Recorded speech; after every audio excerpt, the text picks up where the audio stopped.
Hola, bienvenidos. Hoy es martes 28 de octubre de 2025 y bueno, vamos a sumergirnos en la administración pública ecuatoriana.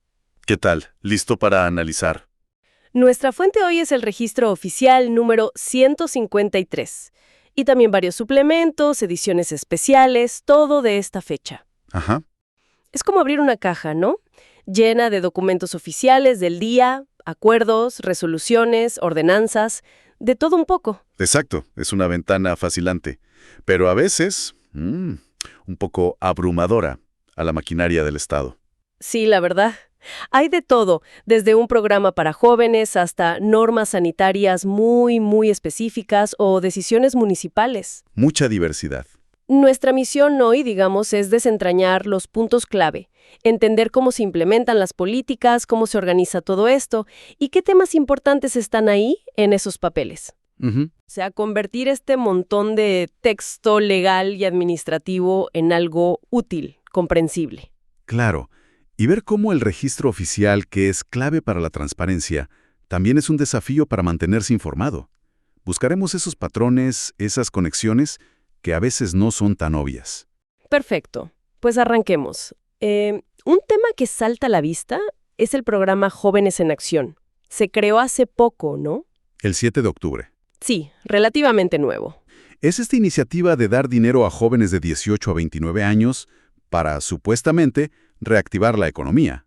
Pero a ver, ¿cómo se gestiona eso en la práctica? Buena pregunta. Bueno, aquí tenemos un ejemplo. El acuerdo MIT 20-25-47AQ del Ministerio de Infraestructura y Transporte, el MIT. Lo dirige Roberto Javier Luque Núquez. Ajá, el MIT, obras, transporte. Exacto. Y este acuerdo saca un instructivo para monitorear, supervisar y controlar a los jóvenes beneficiarios, pero dentro del MIT, o sea, ¿cómo un ministerio de obras se mete a gestionar un programa social? Interesante esa mezcla. Y lo que leemos es una estructura de control, bueno, bastante detallada. Delegan la autoridad máxima a la Subsecretaría de Obras Públicas, la SOP. Ok. La Dirección de Tecnologías, fíjate, tiene que crear un sistema informático. Se llama CITOP, para el seguimiento. Un sistema propio, CITOP. Sí. Luego, las subsecretarías zonales supervisan y más abajo, las direcciones distritales monitorean de cerca y les ponen tutores a los chicos. Tutores. ¿Qué hacen exactamente? Pues son clave. Validan las tareas que hacen los jóvenes en este sistema CITOP y hacen reportes. Entiendo. Control y reporte. Y los jóvenes, claro, tienen que llenar una bitácora, hacer sus tareas, máximo 15 horas a la semana, dice. 15 horas. Ok. Y me llamó la atención las causas para sacarlos del programa. Si faltan más del 20%, si hay actos violentos o si ellos mismos piden salir. Causales de exclusión claras. Y se insiste mucho en la confidencialidad de los datos. Tienen que firmar acuerdos y todo. Bueno, eso es fundamental, ¿no? Estamos hablando de datos de jóvenes. Ahora, lo que vemos aquí es el reto, el desafío logístico de implementar una política social nacional, pero a través de ministerios que no son sociales, como el MINAIT. Claro. Su fuerte son las obras, la infraestructura. Usar un sistema como el CITOP suena bien para el control central, pero la pregunta es, ¿qué tan efectivo será en la realidad? ¿Qué tan bien se usará en cada zona, en cada distrito? Sí, la implementación. Esa delegación en cascarra es necesaria, no hay de otra en estructuras grandes. Pero siempre está el riesgo de que la supervisión no sea igual de rigorosa en todas partes. Y bueno, el tema de la confidencialidad de datos de jóvenes siempre requiere un cuidado extra. Y no es el único ministerio haciendo esto, ¿eh? La Secretaría Nacional de Gestión de Riesgos, la SNGR. Gestión de riesgos. Sí, la que se encarga de desastres y prevención. También saca su propio acuerdo, el SNGR-05-2025. El objetivo es parecido. Definir cómo supervisar a los jóvenes de Jóvenes en Acción que trabajen con ellos. Ok, otro instructivo. Y un dato curioso. Dicen que tienen capacidad para 16,800 jóvenes. ¡Wow! 16,800. Es bastante capacidad. Sí, Y lo interesante aquí es que la SNGR detalla mucho más las tareas específicas que pueden hacer los chicos. Ah, ¿cómo qué? Hablables locales. Y en preparación y respuesta, cosas como organizar la ayuda humanitaria, limpiar bodegas, levantar información en albergues, bastante variado. Eso está bueno. Define mejor el aporte del joven, ¿no? Se ve más claro. ¿Para qué estarían ahí? Sí, parece más claro. Hablan también de horarios flexibles hasta fines de semana, pero tienen que hacer al menos una actividad por semana. Una actividad semanal mínima. La estructura de supervisión es similar. Coordinadores zonales, directores técnicos, que verifican con fotos, reportes, listas, lo típico. Medios de verificación. Pero aquí hay una diferencia con el MIT que me pareció curiosa. La causa de exclusión por faltas en la SNGR es si faltas más del 30%. 30%. En el MIT era 20%, ¿verdad? Exacto. 20 en MIT, 30 en SNGR. Qué interesante esa diferencia. A ver, la SNGR parece tener, como decías, una idea más clara de cómo integrar a los jóvenes en sus tareas, en su misión. Definen actividades muy concretas. Eso ayuda a entender qué valor esperan de ellos. Sí. Ahora, la diferencia en el porcentaje de inasistencia, 20 versus 30. Podría ser por la naturaleza del trabajo, ¿no? Quizás en gestión de riesgos hay más trabajo de campo, horarios más irregulares, Podría ser. o simplemente es una falta de estandarización inicial, diferentes ministerios aplicando el mismo programa nacional, pero cada uno con su pequeño matiz. Habrá que ver cómo sigue. Claro. Pero en ambos casos, fíjate, los coordinadores zonales parecen ser la pieza clave para que esto funcione allá abajo en el territorio. Totalmente. Bueno, dejemos un rato jóvenes en acción y miremos un poco más adentro, a la maquinaria misma. A la administración pura y dura. Sí. Algo que llama la atención es que muchos acuerdos, como los dos del MIT que vimos, citan los mismísimos artículos. Siempre aparecen.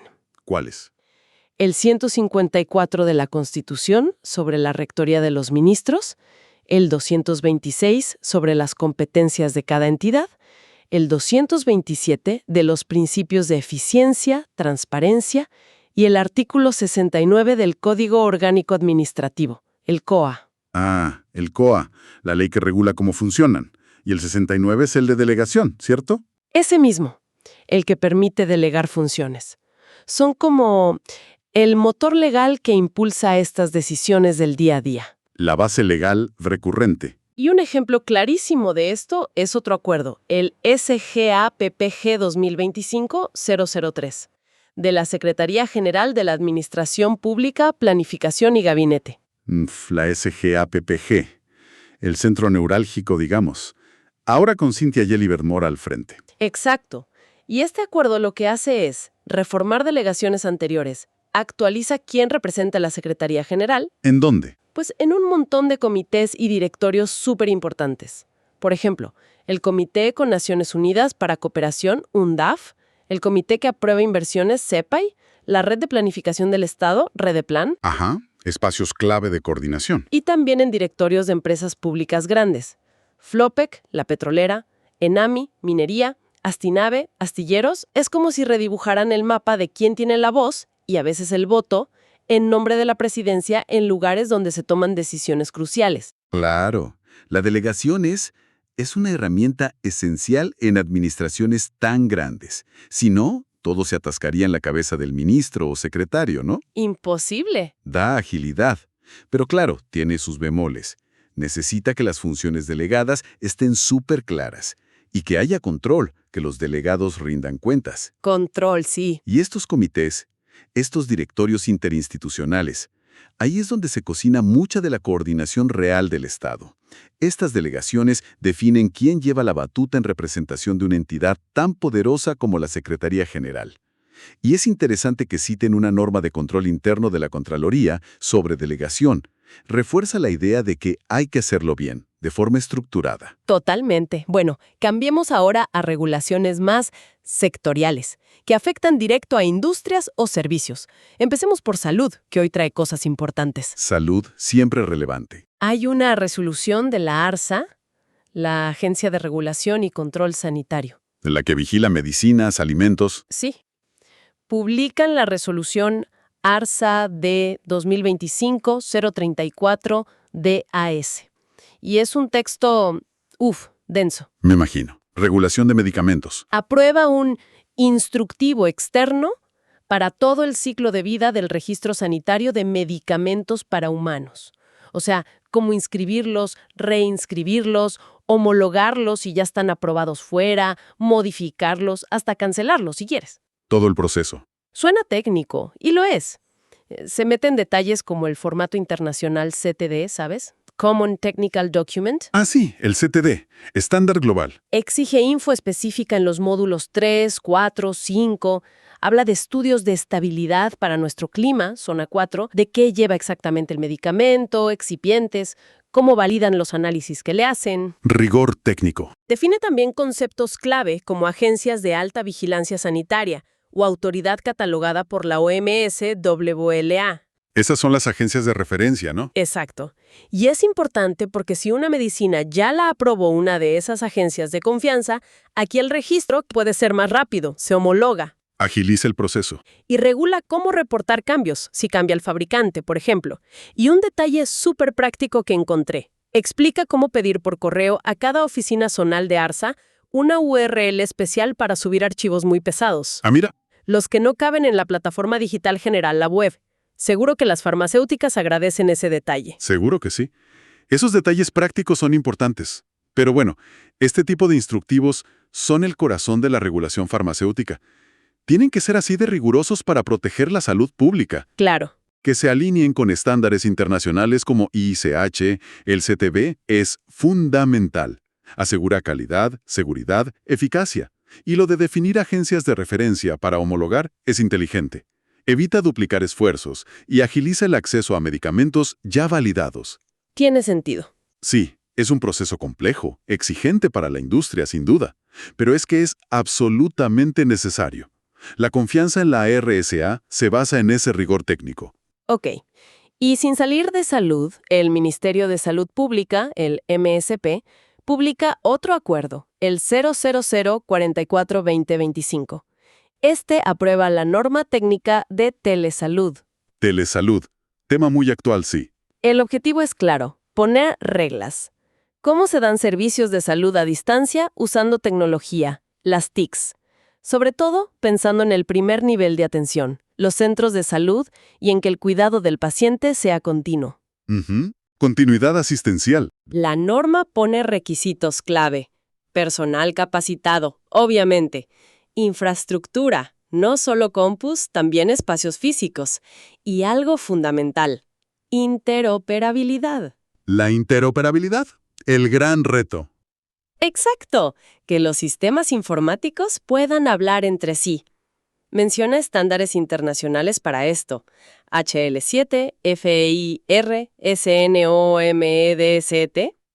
Estándares conocidos. Es como asegurar que la info de una teleconsulta la entienda el médico de cabecera o el hospital si hace falta, sin importar el software que usen.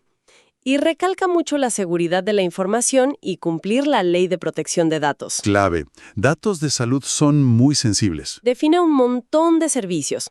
Teleconsulta, teleinterconsulta entre médicos, telediagnóstico, mandar imágenes, teleorientación, telemonitoreo para crónicos, teleeducación. Hasta menciona inteligencia artificial. ¿En serio? IA. Sí, pero con cautela. Dice que exige una evaluación bioética antes de usarla. Ah, bueno, con prudencia. Se insiste en el consentimiento informado del paciente, la confidencialidad y otro punto. Los lugares que quieran dar telesalud necesitan permiso de la ESES, la agencia que acredita calidad. La ESES, claro. Y si es una empresa de fuera, tiene que tener domicilio aquí en Ecuador. Bien. La telesalud tiene un potencial enorme, ¿no? Para mejorar el acceso sobre todo en zonas rurales, o para gente con problemas de movilidad, pero los desafíos son igual de grandes. Sí, me imagino. Requiere inversión fuerte y constante en tecnología, en conectividad, que sabemos que es un problema en muchas áreas. Necesita capacitar al personal no solo en usar la tecnología, sino en mantener la calidad humana a distancia. Cierto. Y la seguridad de los datos primordial. La interoperabilidad. Ese es el gran nudo técnico y organizacional para que funcione bien integrado. Que mencionen estándares internacionales es positivo, pero llevarlos a la práctica a nivel nacional, es complejo. Y lo de la IA, aunque sea con esa nota de bioética, muestra que están pensando a futuro, lo cual es bueno. Vale, visto, Salud. Ahora miremos al control, al uso del dinero público. El Contralor General del Estado saca el Acuerdo 072-CG 2025. La Contraloría. A ver qué dice. Es un instructivo. ¿Para qué? Para aplicar las políticas de cómo planificar, ejecutar y evaluar el Plan Anual de Control, el PAC, del año 2026. El PAC. La hoja de ruta de las auditorías. Exacto. La lista de a quiénes van a auditar. Y este instructivo es obligatorio para los equipos de la Contraloría y también para las auditorías internas, las UA que hay en cada entidad pública. Ok, para todos los auditores del sector público, básicamente. ¿Sí? La responsabilidad de armar el plan es de los directores nacionales y provinciales de Contraloría. Y les exigen usar una herramienta informática, CG Plan Control, para registrar todo. La programación, los papeles que la respaldan, como denuncias. Buscan tecnificar, estandarizar la planificación. Usar tecnología para planificar mejor. Tiene sentido. ¿Y cómo deciden a quién auditar? Menciona criterios clave. Uno fundamental, la caducidad. La caducidad. ¿Cuánto tiempo?